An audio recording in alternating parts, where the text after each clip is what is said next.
Hello and welcome to this video, and this video is going to be called The 10 Greatest Guitar Solos by Carlos Santana. Okay, a few weeks back I released a video where I looked at my 10 favourite jazz fusion guitarists. Of course, when that video was published, I had everybody telling me all the people I'd admitted off that list. So I thought, right, let's really go for it. So I came up with what I thought was a definitive list. This list was going to cover all the main jazz fusion guitarists and even a few obscure ones. And I came up with a list of 50 guitar players. 50! Right? And I've released that, and it's just come out last week or so. And I was quite pleased myself. I thought no one can have a go at me now. I must have covered absolutely everybody.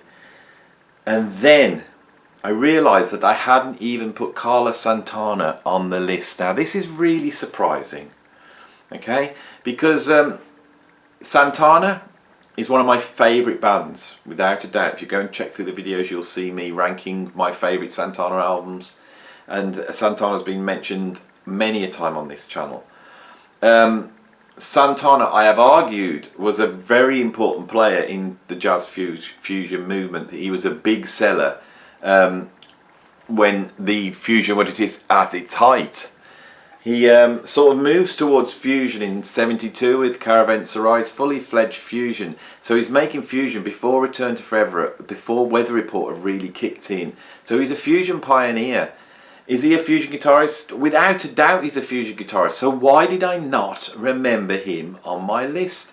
And I think what it is that Santana, a bit like Prince, occupies his own world. So if I was thinking of guitar heroes, I would probably not think of Prince straight off, because I don't quite perceive Prince as a guitarist. And I think with Santana, I see him as a force, a power of nature, a force of music and of spirituality. And his guitar playing seems wrapped up within that.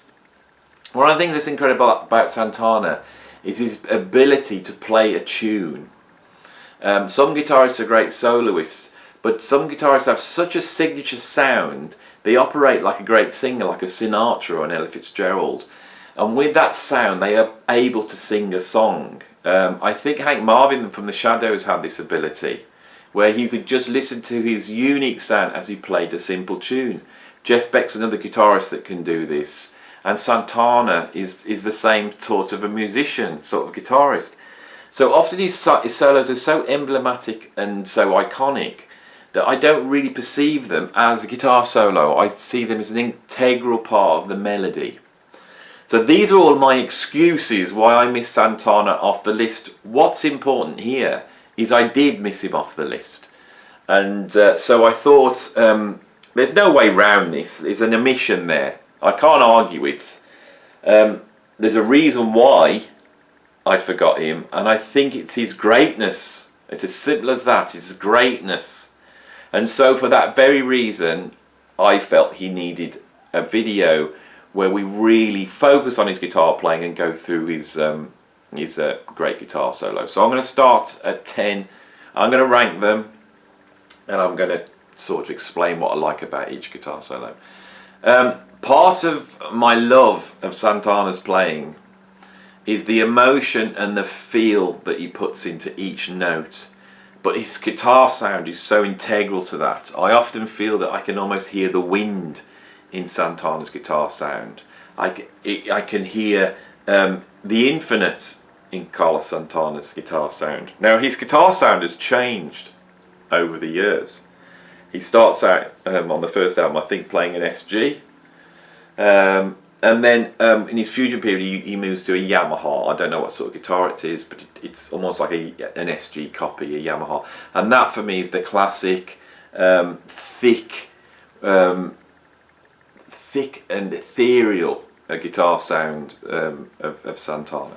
Towards the late 70s he gets a little bit more rocky, and he actually moves to a Strat, and you hear a lot more blues.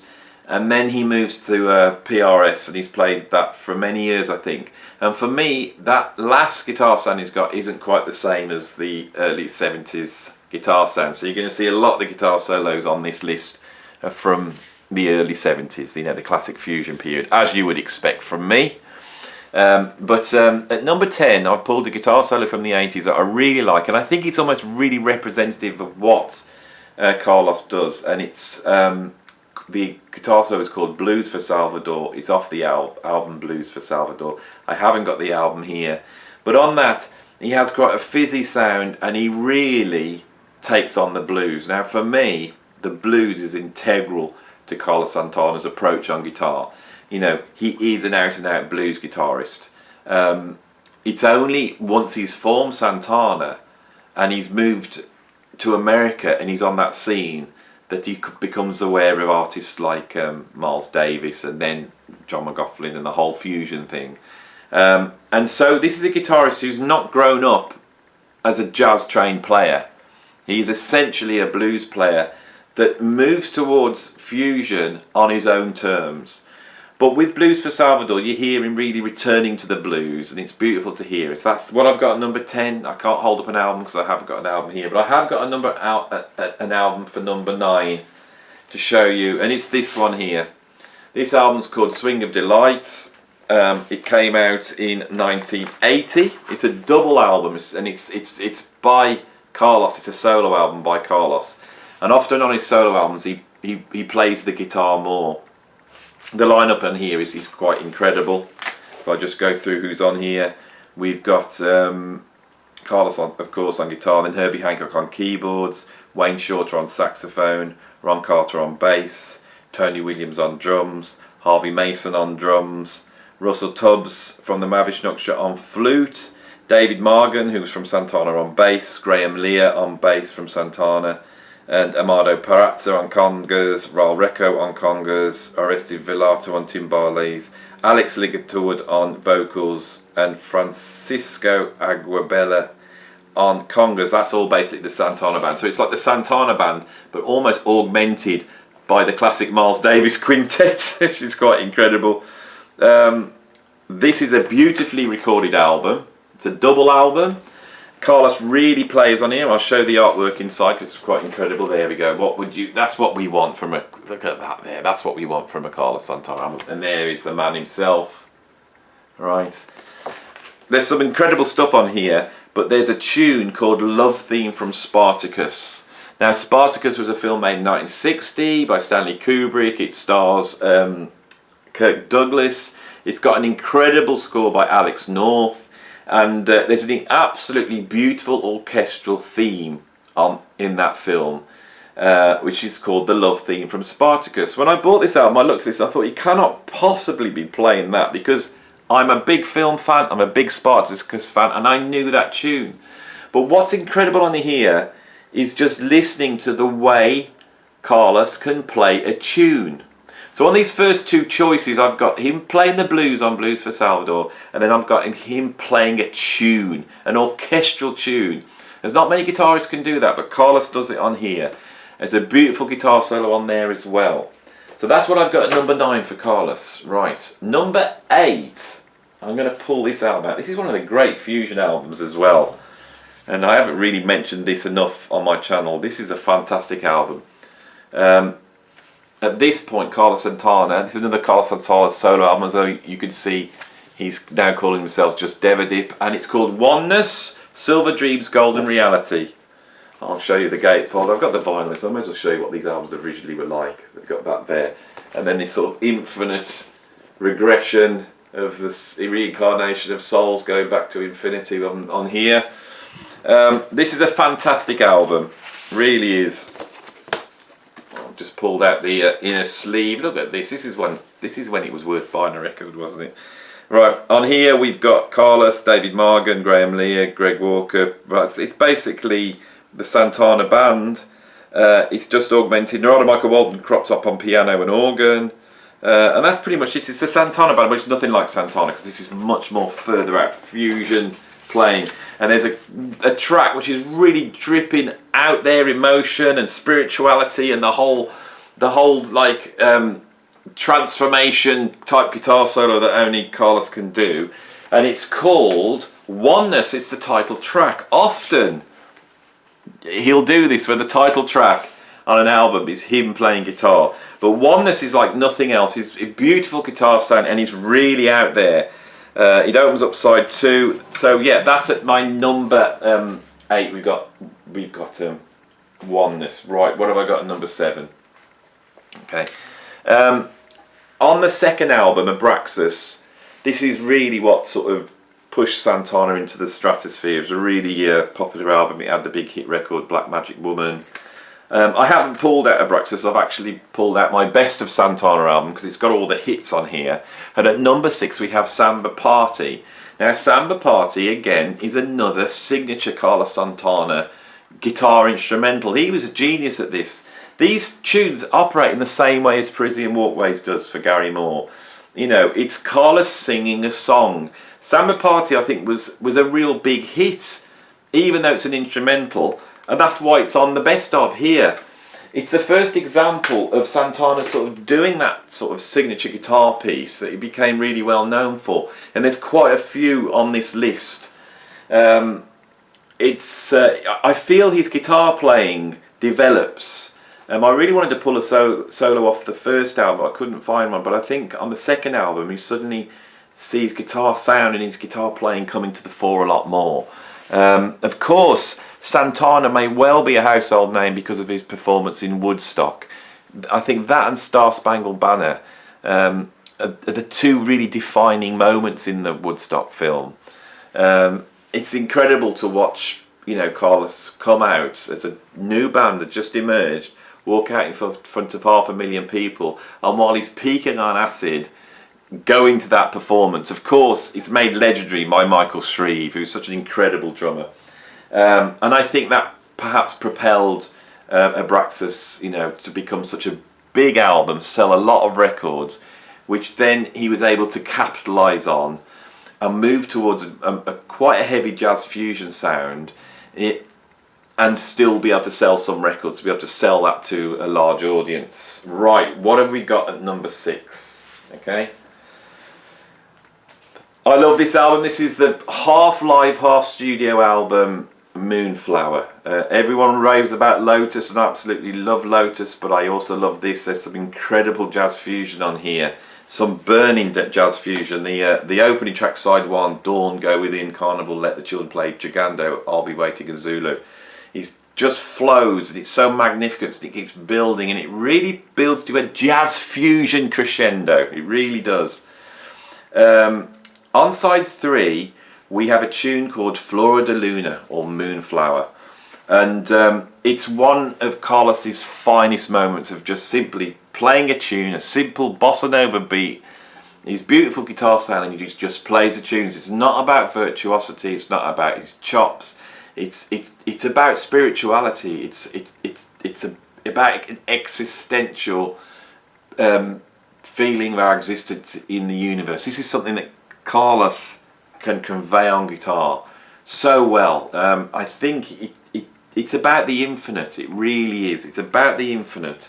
A bit like this drawing here.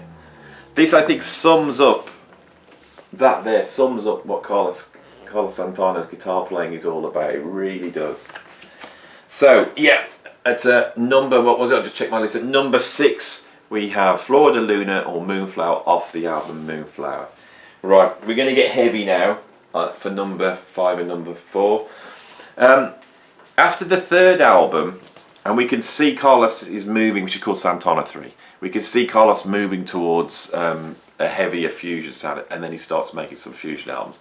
This one is quite mind-blowing. This is one of the great fusion albums of the 70s. And it finishes up with a 10-minute track called Every Step of the Way.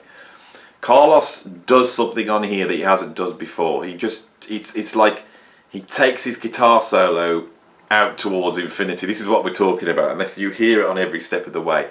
I think on certain tracks that we're going to look at, he does this even greater effect on the next tracks, but this is where you hear him do it first, where the guitar sort of goes beyond just being a guitar and seems to have just a sort of visceral, fundamental sound, which is really expressing something so deep. You only hear the same sort of sound when you hear Coltrane or Louis Armstrong. It's in his sound. On here there's a little poem. The body melts into the universe melts into the soundless voice. The sound melts into the all-shining light, and the light enters the bosom of infinite joy. And that is the thing that Carlos is trying to convey on this album in the music and in his guitar playing. And I think it's something he's achieved. And this is really interesting because it could well be this factor that is why these records sold so much. And if that's the case, I think this is an aspect of a lot of jazz fusion that we cover on this channel. And it's something that never gets mentioned. This is not about chops. This is not about showing off how good you are. It's about expressing something much deeper that people actually recognised and bought into and bought a ton of albums. This is one of the early 70s to mid 70s fusion albums. This is a fantastic album. There's a whole ton of guests on here. You've got Flora Purim on here, Stanley Clarke. And on here there's a track called The Promise of the Fisherman.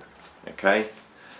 And again, this is the last track on the album, and I think Stanley Clarke's on it, and it's very much like Every Step of the Way.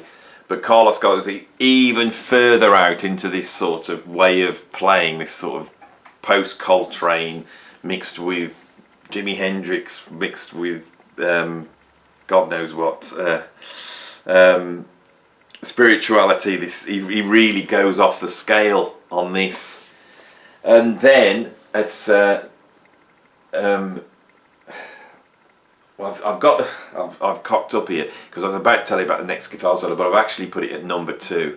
So if you can just remember that there's 3 guitar solos here that just sort of do the same thing, and they're of ascending intensity. So at number 5, Every Step of the Way off Caravanserai. Number 4, Promise of the Fisherman off Borboleta. And then at number 3, I've snuck this one in off what is perhaps my favourite Carlos Santana album, which is Amigo. And I just wanted to contrast that it's not just about these sort of signature guitar solos and reaching for the heaven. He can also blast out a really short commercial guitar solo. And on here, there's a really funky track called Let Me on this album. Really funky. He's got a real funky bass line, and it just motors along. It's really groovy. One of the funkiest tracks I can think of. And then Carlos kicks in on guitar, and he takes it really easy, then just takes it up a notch. It's only about 16 bars long, but it's a killer solo. When I did my favourite guitar solos of all time, it's the Santana solo I put in. So at number 3, I've got the guitar solo off Let Me, off this album. And at number 2, I have, off this beast, I have the guitar solo off Life Divine. So Life Divine is the best track off this album, I think. Both John McLaughlin and Carlos Santana put in some incredible guitar solos, absolutely incredible. The Life Divine features Billy Cobb on drums, and it's almost like a surrogate Mahavishnu track. It really burns. John McLaughlin gives it all. It's one of his finest Mahavishnu period guitar solos, but for me, he is pipped to the post by Carlos Santana. Carlos Santana's guitar solo on the Life Divine expresses something that very few guitar solos do. And on this top 10, oh, I can't answer this. No, I'm going to have to decline that, sorry. No, I'm going to have to decline that. Oh, well, could decline. Right. I need to get into that call as well. But this is more important, isn't it? This is more important. So, yeah, the Life Divine on here, if you look at these 3 guitar solos put on the list, this is the ultimate. He does something. Now, what have I got at number 1? Steve Vai's favourite guitar solo. Off Amigo, Europa. On that, I feel that Santana really makes the statement of what he is as a guitar player. He does everything. You've got the incredible guitar sound, you've got that signature tune, you've got the way that he can then play that tune and sort of embody it with something that only very few master musicians can do. He then takes that and builds it up and up and up, and he reaches a crescendo. The whole time he's playing the solo, he's got his wah-wah pedal off right? So he's got this quite warm, muted sound, and at the key point of the solo, he just opens up the wah-wah pedal, and it just opens up this huge sound, and then it comes back in. It's an absolute great moment. It's very subtle solo. He never overplays. He never goes for just playing fast or screaming or any of that stuff. It's hyper controlled, and that is my #1 solo by Carlos Santana. So that is my video. So I hope I've given Carlos some, justice for being missed off my top 10. He should have been in the top 10, really. I'm sure he's not bothered. I'm sure he doesn't even know. But if you are watching Carlos, you are a force of nature, a force of music, and we can only thank you for what you've done for jazz, fusion, rock music, Latin music, pop music. You are a force to be reckoned with. Anyway, that's it. I'll see you on the next video. Thanks for watching.